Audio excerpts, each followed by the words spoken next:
Okay.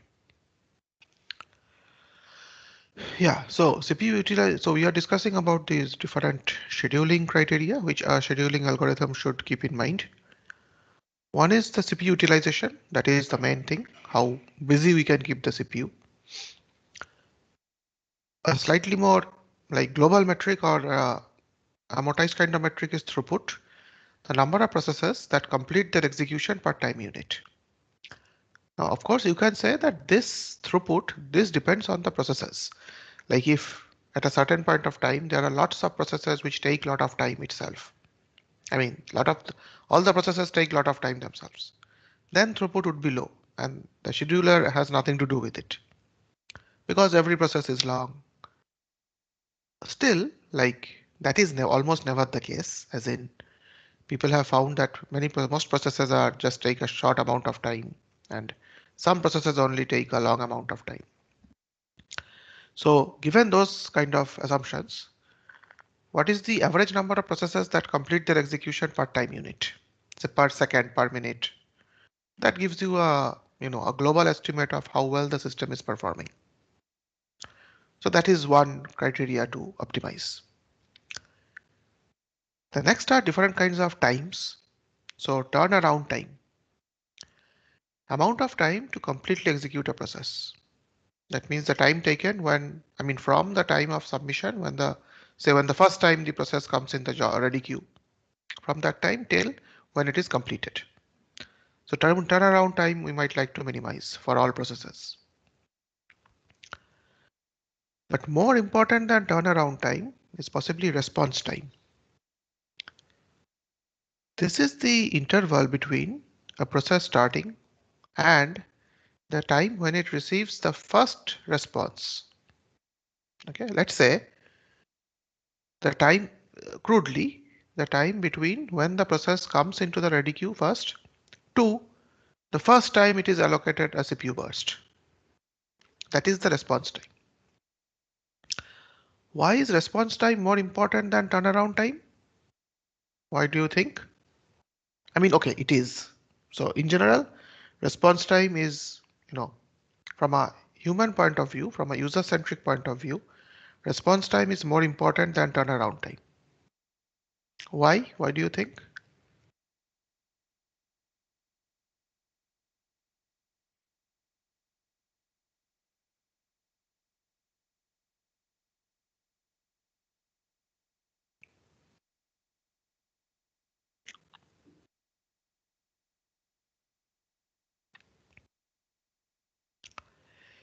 Yeah, so what Nisarg says is right.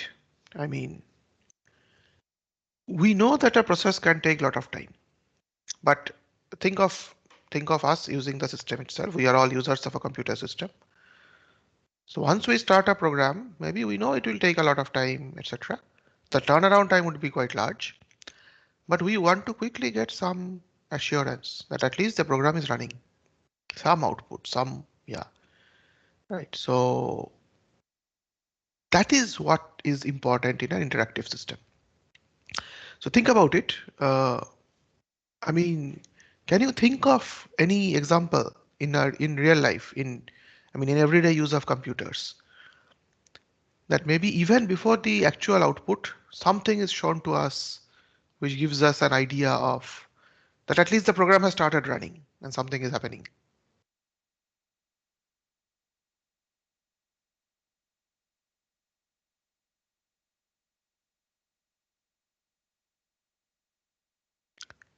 MS Office prompt while opening MS Office apps. Uh, Rajat, what do you mean? Can you just unmute and clarify? Yes, sir. I just meant so like when we open MS Word or PowerPoint, Uh, there is this before the app itself opens up completely. There is this smaller box at the beginning which tells you that it's loading and it's doing oh, other like initialization kind of things, and then finally the app opens after like. okay. Okay, maybe. Okay, okay. I seem to have forgotten, but fine. Maybe it is possible. Yes. But yeah, what Ashutosh and Anuradh was saying, I was thinking of something like that. Like suppose you have given a large download, you see some progress bar kind of thing. Okay, so or let's say even when you have given a like I mean maybe a heavy page for opening in the browser and it is taking time. Basically the page also needs to be downloaded along with all images and all. Then you see a kind of a circle going around. Okay, so that kind of tells you that yeah, okay, the program has started. Have some patience. It will load. Okay, and the third answer is splash screen. I don't know what this is. So Animesh, what is the splash screen?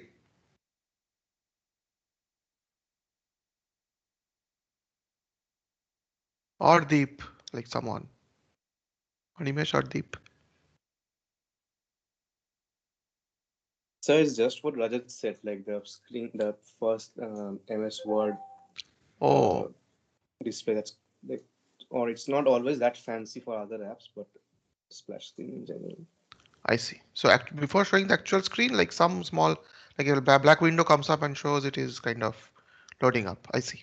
Okay. Yes, sir. Like there's the little like rectangle that says MS Word is loading. Ah, okay. I now understand. Okay, okay. Yeah, I mean, I have seen like some older systems, I have seen them. Maybe they are even used now. Yes. Okay. Yeah, I understand. Yes. Yes, Jantia also. Yeah. Okay. Yeah. So basically, like often the turnaround time is like we know that it will be large because we will, I mean, often the system will go on or a process will go on as long as we want it to go on. But at least we want to get some quick response to understand that it has started. So that is the response time. That should be small. Another metric to optimize for is waiting time. So again, we assume that a system will spend some time actually executing on the CPU and it will spend some time waiting in the ready queue because some other process is executing. That is why this process is waiting. So how much, what is the total time that a process needed to wait?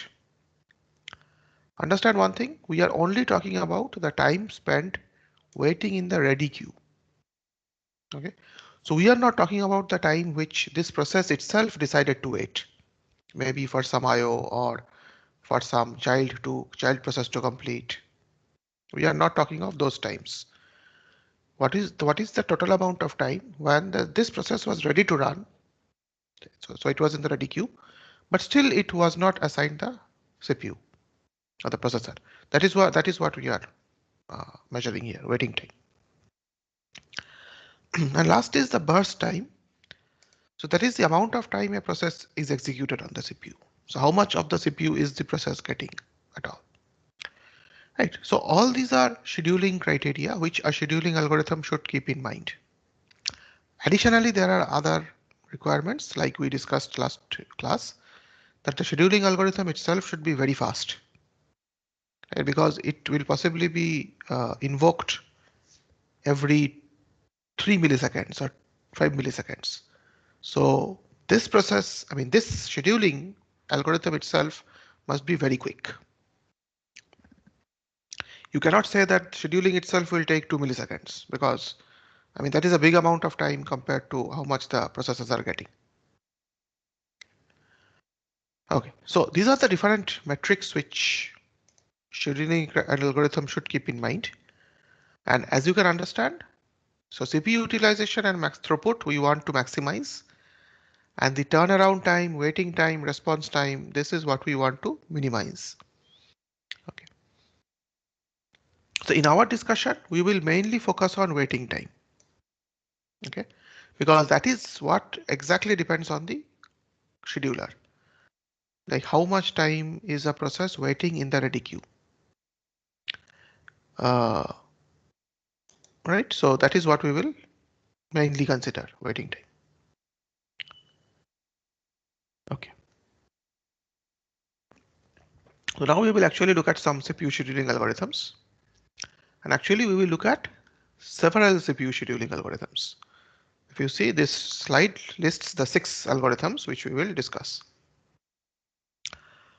Again, maybe just from the names you will have some intuition about how the algorithms perform or how the algorithms work actually. like first come, first serve, shortest jump first, but let us study them formally. Okay, so let us start with the simplest, first come, first serve. This is very simple, non-preemptive scheduling. So a process which requests the CPU first is allocated the CPU first, and that process can keep the CPU as long as it wants. So it's non-preemptive. Okay, and the ready list is simple, maintained as a FIFO queue. So here is an example. Okay, so I mean a big issue with FCFS algorithm is that the average waiting time is quite long. Let's see. Here is an example. This type of examples we will study frequently in this part of the course. So understand this. So basically, there are three processes, and for every process we say two things. One is the arrival time. So one is the time when the process first came in the ready queue, and zero means, I mean, from the beginning of the time that we are considering. So let's say all these processes came to the ready queue exactly at the same point of time, and we consider that to be zero. And we will tell a CPU burst for every process. That means if the CPU is allocated to the process, how much time is it likely to take? Okay. So we will see several such examples in this course. Now we actually want to calculate the waiting time.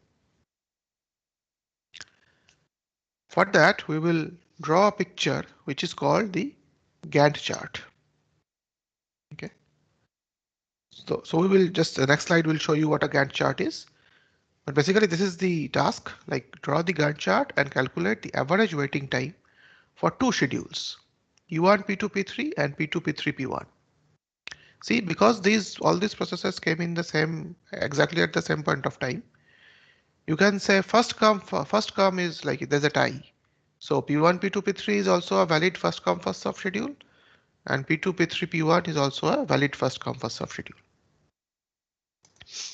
Okay, so now let's see what a Gantt chart means. Okay, this is the same example. So this is the Gantt chart. Basically, x-axis is time, and you show that at which time interval which process is running on the CPU. Okay, so it's pretty easy. Still, let me explain once. Say at time 0 came, and let's say the schedule is P1, P2, P3. So at time 0, P1 will be started, and if you see, it will go on running for 24 milliseconds. Remember, this is non-preemptive scheduling. Therefore, the kernel will allow P1 to run as long as it wants, and it will run for 24 milliseconds. Then P2 will be assigned the CPU. It will run for 3 milliseconds. Then P3 will be assigned. Again, it will run for 3 milliseconds. So what is the waiting time for each process? P1 did not have to wait at all. It came at 0 and it was immediately allocated this processor. P2 had to wait for 24 milliseconds. Right? It came at time 0, arrival time 0, and it started at time 24. Similarly, P3 had to wait for 27 milliseconds, 0 to 27. So this is the average waiting time. Okay. So this is what you mean by a Gantt chart, and this is how you calculate the waiting time for each process, or the average waiting time.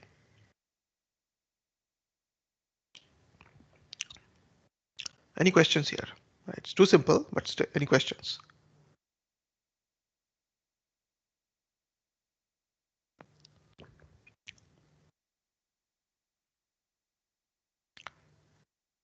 Okay, in the next few minutes, I'll actually ask you to work out some of the examples.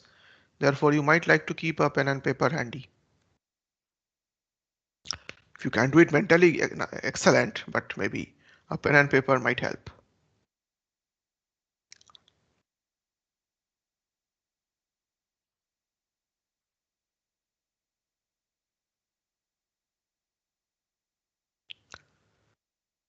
Okay, so assuming this is too simple, no questions. Okay. Now, exactly the same situation, but let us consider a different schedule. So P2, P3, P1. So now again, Both all of these processes came at time 0. So P2, P3, P1 is also a valid FCFS schedule. But now you see, because P2 and P3 were, had required much less CPU bursts. If P2 and P3 are first assigned the CPU, they do not need to wait for too much. And P1 needs to also not wait for too much because P2 and P3 finish their bursts early. So if we follow the schedule P2, P3, P1, the waiting times reduce quite a bit. So P1 had to wait for 6 milliseconds, P2 0 and P3 3. So average waiting time is now 3 only. So compared to previous slide, where average waiting time was 17, that is because P1 was assigned the CPU first and it was a long process. Compared to then, now the average waiting time has come down quite a lot for the same situation. So this tells you that this tells you that the exact schedule chosen by the scheduler can make a lot of difference to the average waiting time. So if the CPU, if the scheduler is kind of less intelligent, it just randomly selects maybe processors to run. Even if there is a tie, it tie breaks ties randomly. Then this may happen that a long process is given the CPU first, and so the average waiting time increases for all processes. But if the scheduler is intelligent, it can figure out other better schedules. Okay. Okay. So yeah, there are these problems with FCFS.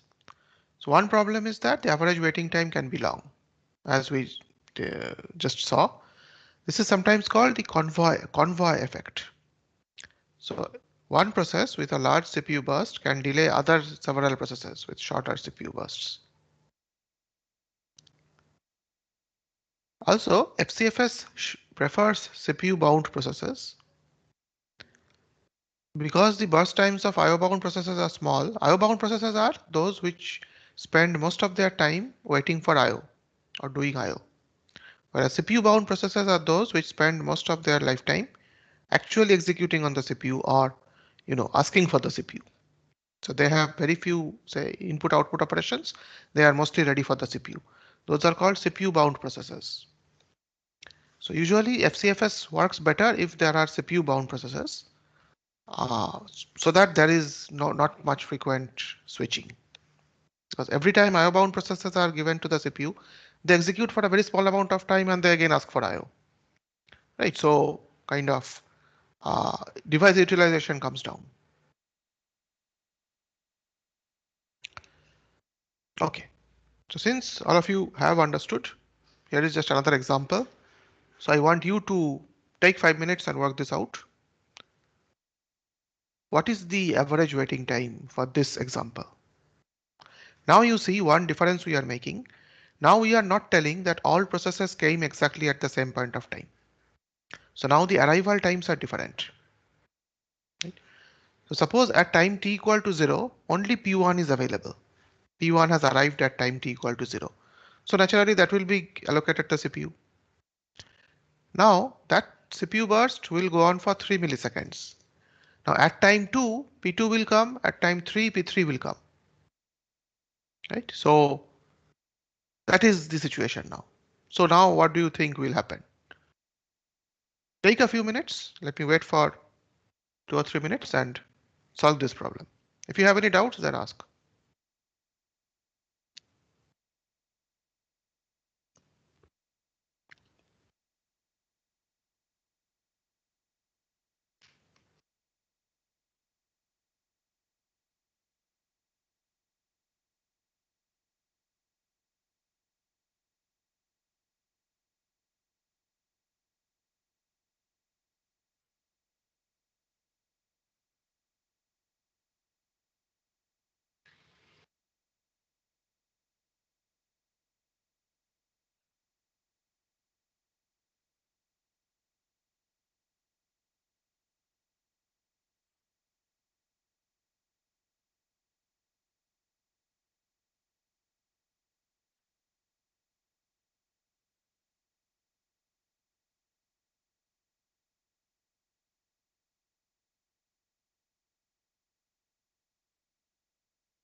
Okay, Jan says 2.2 milliseconds. Let me wait for 1 more minute.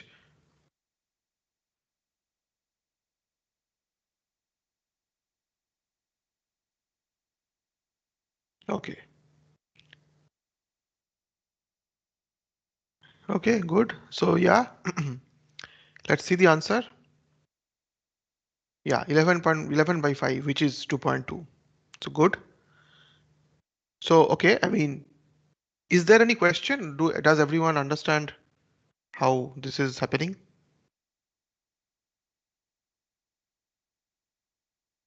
So maybe Jayant, since you gave the first answer, can you just unmute yourself and tell like what happens at time t equal to 3? So at time t equal to 0, P1 is assigned the processor because that is the only process. And since this is non-preemptive scheduling, P1 goes on till time 3 milliseconds. After that, what happens? So P2 and P3 are available, but P2 came first, so P2 will run for the next 3 seconds. Right. Then, so P2, yeah. Then P3 and P4 available, in which P3 came first, so P3 will run next. Right. Yeah. So this is how things will proceed. So at every point of time, I mean, whenever a process ends, the kernel will check which other processes are there in the ready queue. Right. So, and then it will decide which process to allocate the CPU. Right. Okay.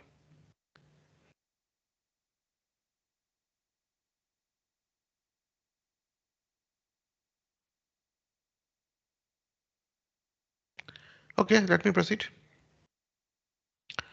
So, okay, so that is about FCFS. Now let us go to the next scheduling algorithm, which actually we have motivated. So if you remember, we checked these two situations with the same processes. This one, let me just go back. Yeah. So this is the example which we just saw 5 minutes earlier. So the same scenario, but if we consider two schedules like P1, P2, P3 and P2, P3, P1, there is a big difference in the average waiting time. And that is because in the better schedule, this one, the shorter jobs are being allocated first. That is why they are finishing their bursts quickly and the waiting time for everyone is coming down. Right? So this gives you the intuition that if shorter jobs are given the CPU first, they will finish quickly and therefore the average waiting time of all processors will go down. So this actually motivates our next scheduling algorithm, which is called shortest job first. So even from the name, you understand what is going on. Okay, we are still talking about non-preemptive scheduling. So once a CPU is allocated to a process, it won't be taken away until the process gives it up. So the idea is execute the shortest process first. But hey, how to know who is the shortest process? Like again, don't think that this is magic happening. How will the kernel know how long your process will take?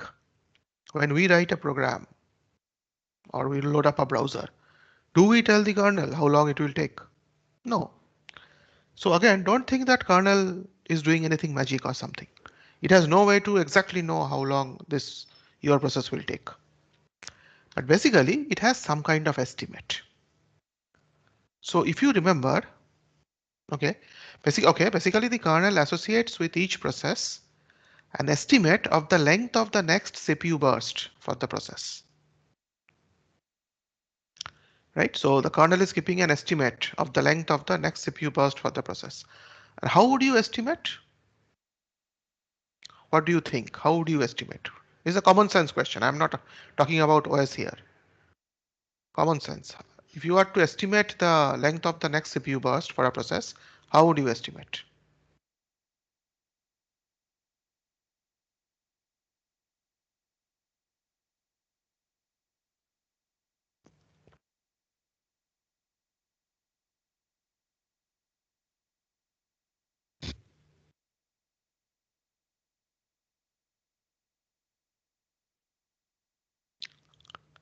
Okay, Jan says based on the number of instructions and loops. So, okay, that would be a very good way, but unfortunately, Jayant, that is not the case. The kernel will not look into your code and count the number of instructions and loops.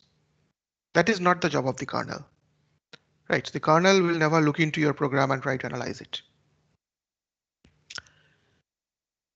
Okay, the answer is what Ashutosh is telling. I mean, let's ignore the first CPU burst. Let's ignore it. But in general, you will estimate the length of the next CPU burst from the history. See, that is not only happening in OS, that is happening all around us. How do you estimate the next day's temperature? From the previous day's temperature. And maybe what was the temperature 1 year back on the same date? Right, so when we have to estimate the future, we have to depend on the past, right? That is what is happening all around, right? So yeah, I mean, you predict weather temperature, you predict share market prices.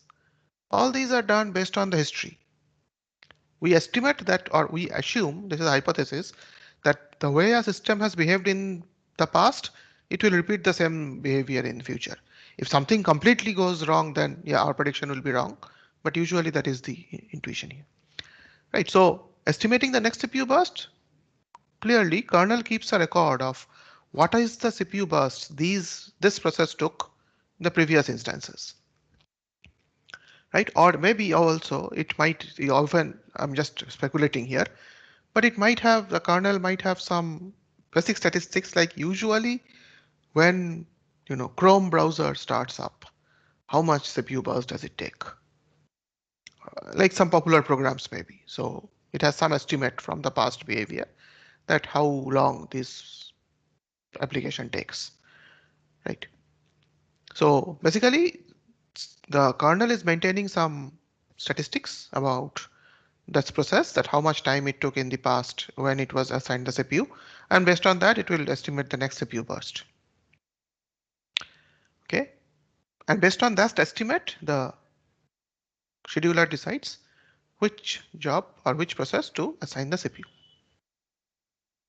I have a quick question here. These kind of estimates, like estimating the length, so basically, yeah, to estimate the length of the next CPU burst, we understand that the kernel must keep a record of the previous CPU bursts of this process. Like let's say the kernel knows that this process in the last 5 instances took 3,4,4,3,4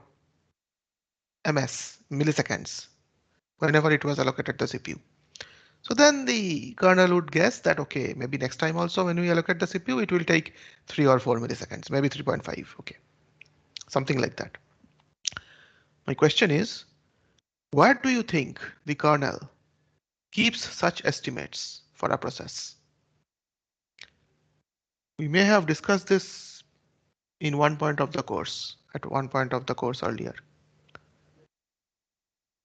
Exactly. Good answer, Deep. Yes, we discussed something called PCB. Yeah, Deep, Aryan. So that is where this is how one example where how the PCB is used. So remember process control block PCB. The kernel, for every process, the kernel maintains a PCB, and it is keeping all this bookkeeping information for the process in that PCB. Okay. So maybe for every process, maybe I'm just speculating here, maybe for every process, the kernel is storing the length of the previous 5 CPU bursts. So it has an array of size 5, and it is storing the length of the previous 5 CPU bursts, right? So something like that. Just to draw a parallel, see a similar, maybe, okay, not similar, but same philosophy you have been asked to implement in that shell assignment when you have been asked to keep the shell history for the previous few commands. So similarly, the kernel is maintaining a history of all the processes, how much time it took in the previous instances. Okay, so another exercise for you. This time, simple. All processes are coming at the same time, same point of time. Arrival time is 0 for everything.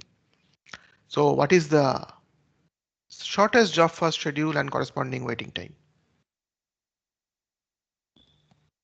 So just to start you off, see all the processes are available at the same point of time. So clearly P4 will be started first because that has the smallest estimated CPU burst. Okay.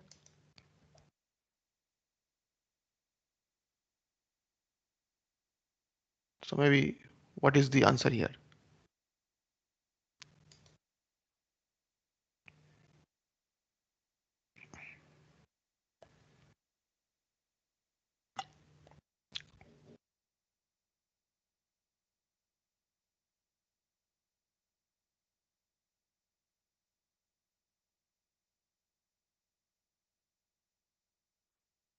Okay, Abhilash says 7. He's right. So see, this is the Gantt chart and the average waiting time. So as expected, P4 was given the CPU first. That ran for 3 milliseconds. Then it was again seen 6, 8, and 7. Okay, then P1, then P3, then P2. So this is the average waiting time. Okay, again, pretty easy. If you have any questions, ask, but I think it's understandable.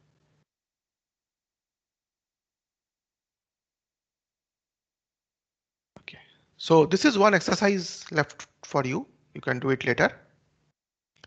That the same situation, the same process, I mean the same set of processes, do the scheduling once with FCFS and once with SJF. And a particular FCFS schedule has been given to you because all these processes came at the same point of time. So let's say P1, P2, P3, P4. If you do this, you will see that SJF gives a smaller waiting time, average waiting time, than FCFS. And usually that is the benefit of SJF, usually, unless in very in exceptional circumstances, usually SJF will give smaller waiting times than FCFS. In fact, SJF gives a optimality guarantee that it minimizes the average waiting time. And I leave it as an exercise for you to prove that this is the case. So feel free to maybe think about it or look up the internet. Say there are n processes which arrive at the same time with CPU burst times these in this order. So T1 less than equal to T2, etc., etc. Try to prove this that the SJF, so if you understand, the SJF scheduling will be P1, then P2, then P3, then P4, and so on, because this is how the CPU burst times are ordered. So try to prove that that is the optimal schedule which minimizes the average waiting time. It's pretty simple, but yeah, do try to think about it. One hint. Okay, let me ask. So I don't know if you know about different types of proof techniques. How do you think you can prove this? Like using how? I'm not asking for the proof. That I'm leaving as a homework. I'm saying what technology what proof technique will you use to prove this? Exactly what Abhilash says. Proof by contradiction. Okay, yeah, what Abhilash and Deep says. So yeah, try to, again, there can be other ways of proving it, but you might find it simple if you try to prove this by contradiction. Okay. Okay. Now let's just discuss that key issue which we kind of discussed, but let's try to make this a bit more formal. How to estimate the next CPU burst time? So as we discussed, use the history, but exactly how? So let's study one common approach. There is not one approach. You can try many different approaches, but one common approach is use exponential average of the measured lengths of the previous CPU bursts. Okay, so okay, before going into the mathematics, let me just try to motivate the thing. See again, the example that I gave, suppose you want to estimate tomorrow's temperature at a particular place. How will you do it? Even before going into the mathematics, intuitively, there are two factors which come into account. One is the time of the year. So usually at this time of the year, what is the temperature in this place? So that means you look at history long back. So maybe last 10 years, what was the temperature at this on this date? Let's say we are talking about January 31st. So we want to estimate the temperature of say Kharagpur at on January 31st, 2022. So one source of information is what is usually the temperature at Kharagpur on January 31st over the last 10 years. Okay, that is one thing. That is one source of information. But will you depend only on that, the last 10 years values on January 31st? Or do you think something else has to be taken into account also?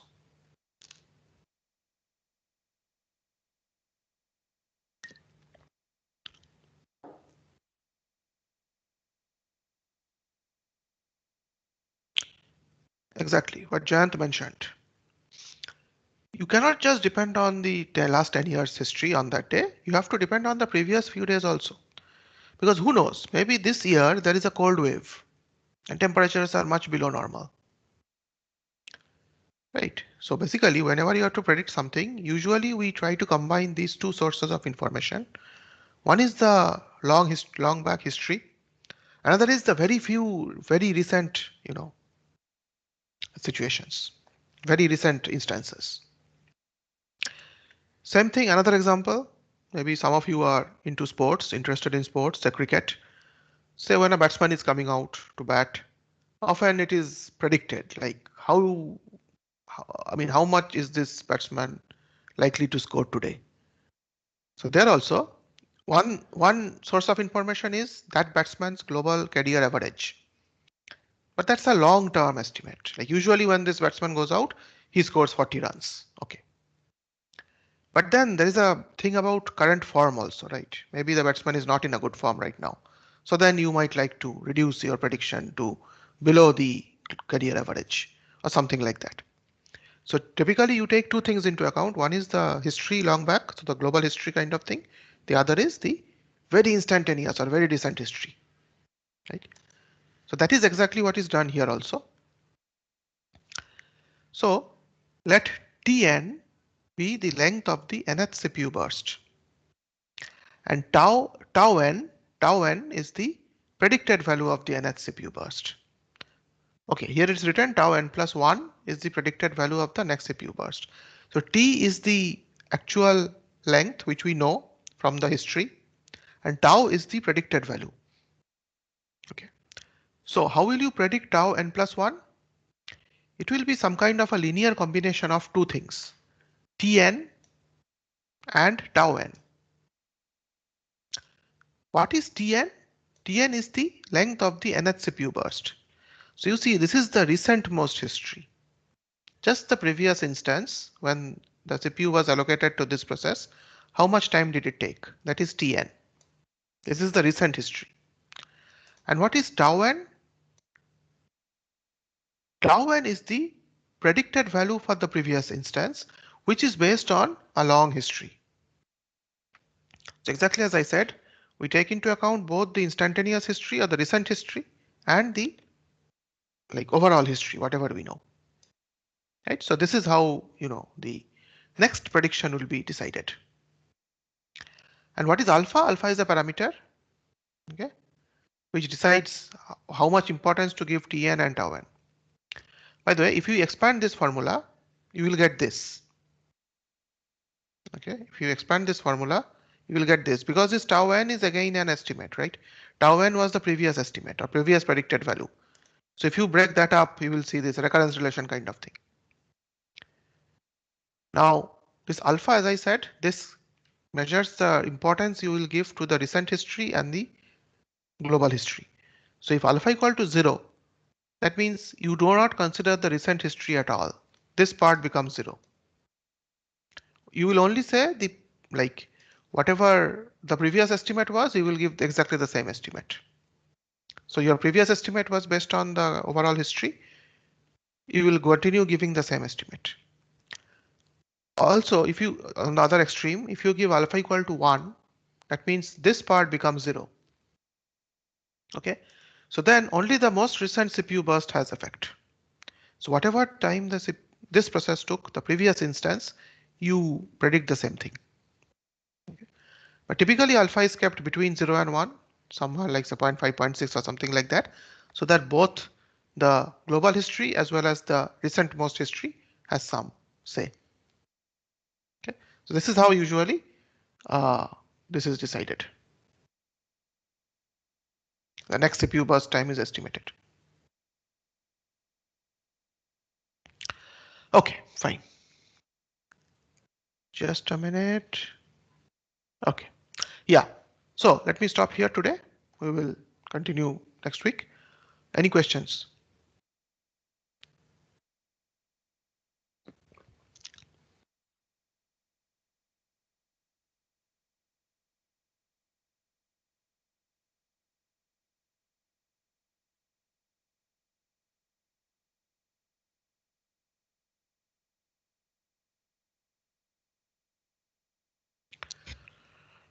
Okay, then thanks everyone. We will continue next week.